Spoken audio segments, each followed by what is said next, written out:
السلام علیکم ناظرین، اشرف ہاشمی ایڈوکیٹ آپ کی خدمت میں حاضر۔ ناظرین، آج گھریلو تشدد تدارک و تحفظ ایکٹ 2020 کے کچھ پہلوؤں پہ بات کرتے ہیں اور انالیسس کرتے ہیں اس ایکٹ کے حوالے سے۔ جس طریقے سے ٹرانسجنڈر ایکٹ کے پیچھے چھپی ہوئی جو باتیں تھی وہ سامنے نہیں آئی تھی، جب سامنے آئیں تو پتہ چلا کہ اس کے پیچھے کیا کیا سوچ کار فرما ہے۔ ناظرین اکرام، گزشتہ کچھ عرصے سے پاکستان میں اس طرح کی قانون سازی کی جا رہی ہے جس سے ایسا محسوس ہوتا ہے کہ سوچے سمجھے منصوبے کے تحت بین الاقوامی پریشر میں آ کر ملک کو فحاشی اور ہم جنس پرستی کی طرف دھکیلا جا رہا ہے۔ یہ ٹرانسجنڈر ایکٹ کی مثال ہے۔ ٹرانسجنڈر ایکٹ کے تحت ہم جنس پرستی کو تحفظ دینے کی کوشش کی گئی۔ گھریلو تشدد بل 2020 کا اگر ہم جائزہ لیں تو اس میں بھی خرابی موجود ہے۔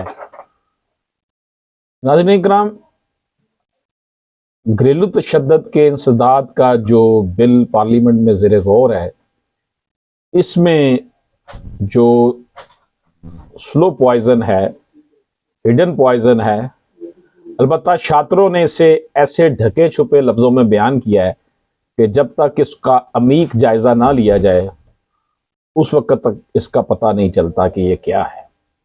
ناظرین اکرام، 2020 گھریلو تشدد تدارک و تحفظ ایکٹ کی دفعہ 2 کی ذیلی دفعہ 5 کا جو ہے وہ ہم جائزہ لیتے ہیں اس وقت کہ گھریلو تعلق سے اشخاص کی تعلق مراد ہے جو گھر میں اکٹھے رہتے ہوں یا کسی بھی وقت رہ چکے ہوں، اور خواہ ہم نسبی، شادی، قرابت داری کی روح سے تعلق رکھتے ہوں یا خاندان کے اراکین اکٹھے رہ رہے ہوں یا کسی بھی دیگر وجہ سے عارضی طور پر یا مستقل طور پر ایک مقام پر رہائش پذیر ہوں۔ ناظرین اکرام، اس سیکشن کی روح سے گھریلو تعلق کے اجزائے ترکیبی یہ بنائے گئے ہیں کہ ایک سے زائد اشخاص ہوں۔ اشخاص کی تعریف بل میں نہیں ہے، اس لیے مجموعہ تعزیزات پاکستان کی تعریف لاگو ہوگی۔ مجموعہ تعزیزات پاکستان کی روح سے شخص کی تعریف میں مرد، عورت، بچہ اور شخص غیر حقیقی، ایسوسی ایشن، انجمن وغیرہ بھی شامل ہے۔ اس کے علاوہ ان اشخاص کے درمیان نسب، زوجیت، قرابت یا تبنیت کا رشتہ ہو،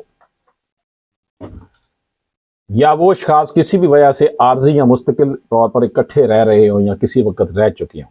ان تینوں اجزاء کا حاصل یہ کہ جب دو یا زیادہ افراد ایک مقام پر کسی بھی رشتے سے عارضی یا مستقل طور پر قیام پذیر ہوں یا رہ چکے تو ان کا تعلق گھریلو تعلق کہلائے گا۔ ناظرین اکرام، اس تعریف سے چند ایسے نتائج نکلتے ہیں جس کا جو ہے وہ شاید ہماری جو پارلیمنٹ ہے اس کا مقصد یہ نہ ہو۔ مثلا ایک لمحہ کے لیے جو ساتھ رہائش پذیر رہے ہوں ان میں بھی گھریلو رشتہ ثابت ہوگا کیونکہ مدت کی کوئی تحدید نہیں دی گئی۔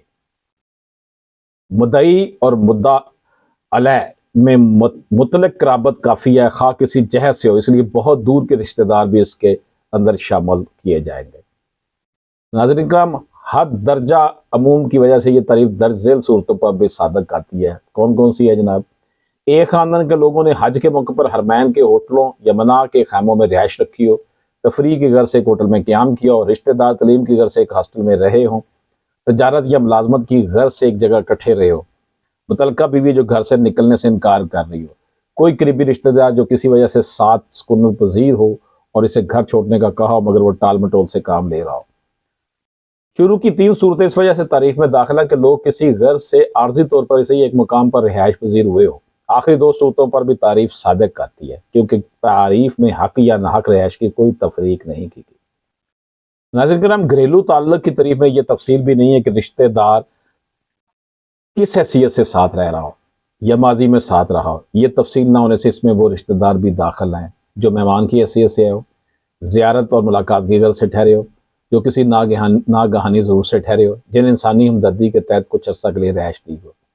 یہ تمام صورتیں اس وجہ سے داخل ہے کہ تعریف میں وقت، مقام اور حیثیت کی تحدید نہیں ہے، کوئی ڈسٹنکشن نہیں ہے، تخصیص نہیں ہے، اسے ڈفرینشیٹ نہیں کیا گیا، اس کا خاص طور پر ذکر نہیں کیا گیا۔ یہ تمام اشخاص قانون کے ظاہری الفاظ کے طبق عرصہ بعید اور مدت مدید کے بعد بھی تشدد کا دعویٰ کر سکتے ہیں، حالانکہ قانون سازوں کا بھی یہ منشا نہیں ہے اور وہ بھی اس سے اتفاق نہیں کرتے ہوں گے، مگر قانون کے عموم میں یہ صورت داخل ہے۔ اس تعریف کا سب سے سنگین اور قابل مذمت پہلو یہ ہے کہ یہ غیر شرعی تعلقات کو بھی تحفظ فراہم کرتا ہے۔ تعریف کے ان الفاظ پر غور کیجئے، کسی بھی دیگر وجہ سے عارضی طور پر یا مستقل طور پر ایک مقام پر رہائش پذیر ہو۔ ان الفاظ کی روح سے اگر اجنبی مرد اور عورت اکٹھے رہ لیتے ہیں تو ان میں گھریلو تعلق ثابت ہو جاتا ہے۔ اس گھریلو تعلق کے قیام کی وجہ سے اگر کوئی ایک دوسرے کے خلاف تشدد کا ارتکاب کر لیتا ہے تو دوسرے کو اسے گھر سے بے گھر کرنے، معاوضہ حاصل کرنے، ٹریکر پہنانے، سزا دلانے اور جیل بھیجنے کا حق مل جاتا ہے۔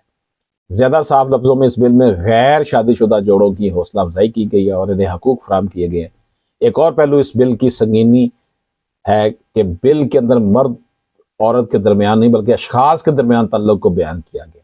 اشخاص کے درمیان تعلق اسی صورت میں بھی کہلاتا ہے جب ایک عورت عورت کے ساتھ یا ایک مرد مرد کے ساتھ گھریلو تعلق میں ہو یا رہ چکا۔ اس بنا پر اگر کوئی کہے کہ بل میں ہم جنس پرستوں کو بھی حقوق دیے گئے ہیں تو بل کے الفاظ اس موقف کی تائید کرتے ہیں۔ اس کے ساتھ اگر یہ بات بھی شامل کر لیں کہ حق دینے کا مطلب فعل کا قانونی جواز ہے تو یہ بل ہم جنس پرستی کا دروازہ کھولتا ہوا نظر آتا ہے۔ تو در حقیقت یہ ایک اندیشہ جو ہے یہ صرف اندیشہ نہیں ہے بلکہ ہم کہہ سکتے ہیں کہ اس کے در پردہ جو ہے ملک کو فحاشی اور ہم جنس پرستی کی طرف دھکیلا جا رہا ہے، اور اس کی واضح دلیل ہمیں جو ہے وہ ٹرانسجنڈر ایکٹ پہ بھی نظر آئی ہے، اور یہ جو گھریلو تشدد تدارک و تحفظ ایکٹ 2020 ہے اس کے بھی ایک پہلو کو ڈسکس کیا ہے۔ آپ ناظرین کرام آپ اس سے اتفاق کریں یا نہ کریں، ہم نے ایک پہلو کی بات کی ہے، اور جو اس وقت سوشل میڈیا پر اس کے اوپر سے آرگومنٹس ہو رہے ہیں، بحث ہو رہی ہے، ہم نے آپ تک بھی پہنچانے کی کوشش کی ہے۔ اشرف آسمی ایڈوکیٹ کو اجازت دیجیے، اللہ حافظ۔